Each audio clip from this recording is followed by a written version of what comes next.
Buongiorno e ben ritrovati con il TG Flash di New Sicilia. Di eseguiti i titoli più importanti della mattina. Avviato dall'Antitrust un confronto con la Commissione europea per quanto riguarda le iniziative da adottare sul caro voli. Questo per avere maggiore chiarezza in seguito all'indagine conoscitiva sugli algoritmi di prezzo in merito ai voli da e per Sicilia e Sardegna.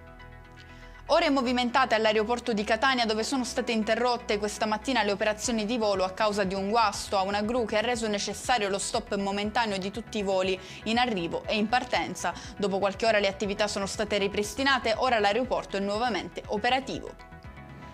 Indagato un noto stuntman siracusano di Hollywood, l'uomo che conduceva una vita di estremo lusso finanziata da fondi esteri avrebbe occultato redditi per oltre 60 milioni di euro nell'arco di un decennio, evadendo imposte per circa 26 milioni. Incidente lungo l'A18 Catania-Messina, nel tratto compreso tra Giarra e Fiumefreddo in direzione Messina. Secondo quanto si apprende, un camion si sarebbe ribaltato. Notevoli le ripercussioni sul traffico, con code fino a 5 km da Fiumefreddo.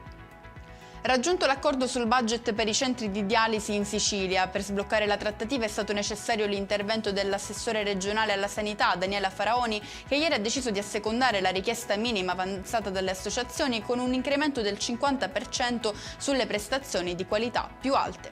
E con questo è tutto, prossimo appuntamento più tardi alle 19:30. Grazie per averci seguito, buon proseguimento di giornata.